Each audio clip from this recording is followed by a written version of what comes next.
Hello everyone. हाल ही में 14 अप्रैल को अभी अंबेडकर जयंती थी और उसी दिन बहुत सारे ऐसे नेताओं थे, बहुत सी ऐसे सभी पार्टियों के नेताओं ने अपने अपने जो भी उनके विचार थे वो लोगों के सामने व्यक्त किए थे। तो ऐसे में हम एक और जो विधायक हैं, समाजवादी पार्टी के विधायक हैं, उनका जो भी विचार था हम आपके समक्ष लेकर आए हैं न्यूज़ के रूप में।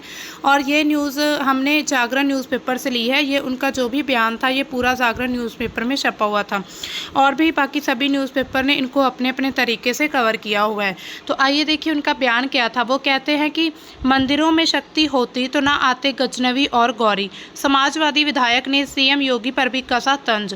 जैसे कि सीएम जो योगी हैं वो कहते हैं कि मंदिर बहुत शक्तिशाली हैं, जैसा मतलब उनके विचार हैं।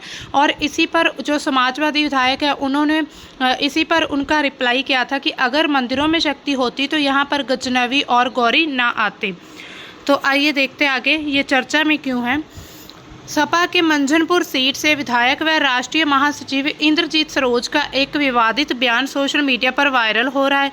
पार्टी कार्यालय में अंबेडकर जयंती पर आयोजित कार्यक्रम में उन्होंने भारत के मंदिरों को शक्तिहीन बताया था।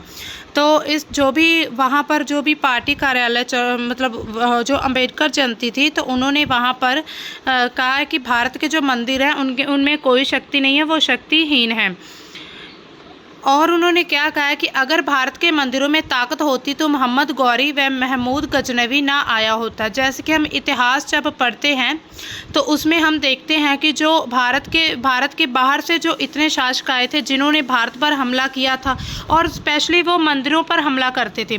अब कई लोगों को ये लगता है कि वो धर्म के लिए मंदिरों पर हमला करते थे, लेकिन अगर हम थोड़ा और पीछे जाकर देखेंगे इतिहास में तो हम ये देखते हैं कि जब लोगों के पास इतनी जो धन वगैरह कुछ भी संपत्ति होती थी, धन के रूप में उनके पास जो भी सोना चांदी मुहरे या कुछ भी आभूषण वगैरह होते थे, तो लोगों का विश्वास जो था ना, आज भी अगर हम देखें धर्म के नाम पर ना मंदिरों, गुरुद्वारों, मस्जिदों ऐसे में विश्वास होता है। तो उसी समय पर भी मंदिरों का बहुत बोलबाला था, मतलब कि मंदिरों में जो लोग थे बहुत ज़्यादा यकीन रखते थे कि अपनी कीमती से कीमती वस्तु को भी मंदिर में रखा जाता था। जो मंदिर था वहाँ पर उन्होंने अपनी जो भी कीमती सामान होता था वहाँ रख देते थे और सभी जो भी गांव के लोग थे वो सभी इकट्ठा करके एक मंदिर में रख देते थे। तो इसी तरह से जब जो महमूद गजनवी और जो मोहम्मद गौरी थे उन्हें पता था इस चीज़ का कि मंदिरों में इतना कुछ रखा जाता है, जो भी पैसा धन संपत्ति, तो उन्होंने सबसे पहले क्या किया था, मंदिरों पर ही अटैक किया था, हमले किए थे। तो इसी तरह से फिर कई लोग इसको धर्म के साथ जोड़ देते हैं कि धर्म के नाम पर उन्होंने मंदिरों पर हमला किए थे, लेकिन ऐसा नहीं है।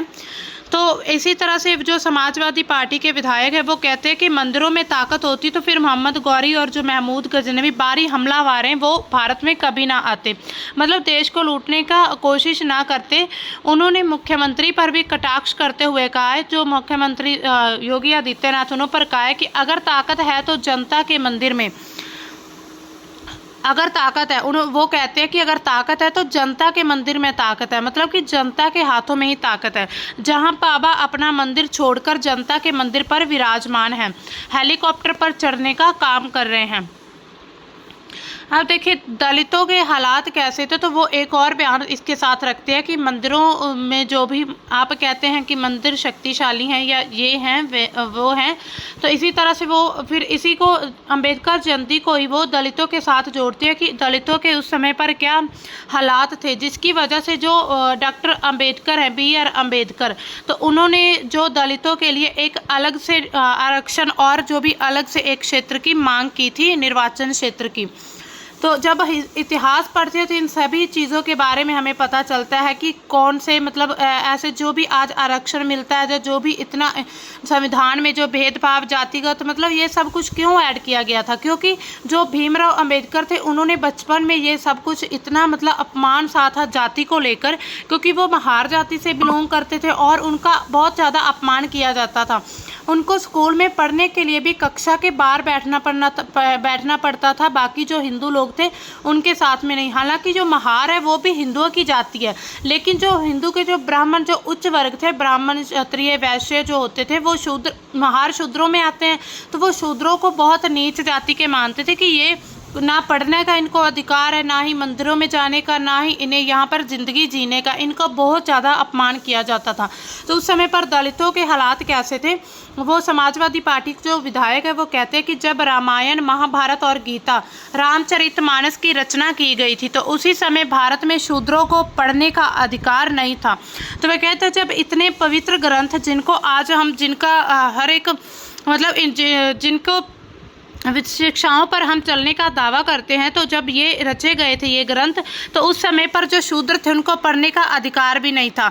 अगर आप पढ़ने की कोशिश करते तो आपकी आंखें फोड़ दी जाती थी। तो देखिए इस हालात तक, मतलब हालात इतने ख़राब थे ना इस लेवल तक कि जो व्यक्ति पढ़ने की कोशिश करता तो उसकी आंखें तक फोड़ दी जाती थी। अगर आप सुनने की कोशिश करते तो शीशा पिघलाकर कान में डाल दिया जाता था। मतलब अगर आप शिक्षा को सुनना चाहते हैं, किसी मान लीजिए कक्षा के बाहर, जो स्कूल के बाहर खड़े होकर कोई भी शिक्षा आप सुन रहे हैं, तो क्या आपके जो कान है उस पर शीशा पिघलाकर डाल दिया जाता था कि आप बहरे हो जाते थे। अगर आप जीभ के से उच्चारण करते तो जीभ काट ली जाती थी। तो ये इतने बुरे हालात थे उस समय पर। इन सभी हालातों को देखकर ही आज बहुत से लोग ये भी कहते हैं कि भीमराव अंबेडकर जो है उन्होंने सही नहीं किया, मतलब उन्होंने अलग से क्यों मांग की। तो आप देखिए उनके हालात इतने बुरे थे कि उन्होंने जो खुद अपमान सहा था वो चाहते थे कि हमारे समुदाय को और भी जो भी भविष्य में ऐसा अपमान ना सहना पड़े। तो यह व्यवस्था थी भारत में।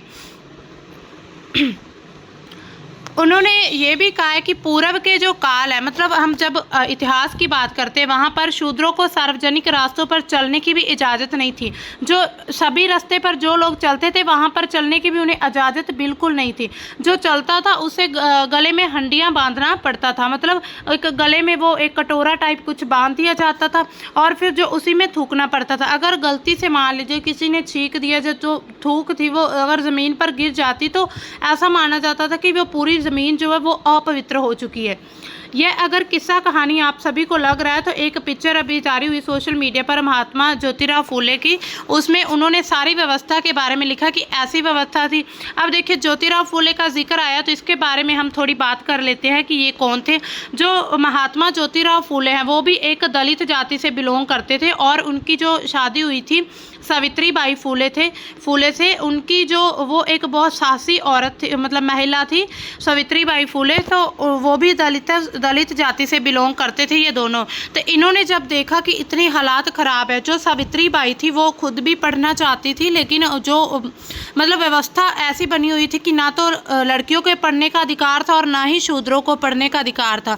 तो जो ज्योतिराव फूले हैं वो अपनी पत्नी सावित्रीबाई फूले को घर पर ही शिक्षा देते हैं और मतलब उनकी शिक्षा जो कंप्लीट होती है घर से ही होती है और इसके बाद वो एक स्कूल चलाते हैं, मतलब जो भी विद्यालय ओपन करते हैं कि जिसमें लड़कियों को शिक्षा दी जाती है। उसके साथ ही उन्होंने एक ऐसा भी संगठन ओपन किया था, एक जिसमें उन्होंने एक आश्रम टाइप कुछ ओपन किया था, एक जगह जहाँ पर जो भी गर्भवती महिलाएं होती थी वहाँ पर तब ना भ्रूण हत्या का बहुत प्रचलन था, मतलब लड़की होने से पहले या लड़की होते ही उसे मार दिया जाता था। तो इसी तरह से जो भी महिलाएं अपने ससुराल वालों से या किसी से भी परेशान थी तो वो उनके आश्रम में आकर रहती थी।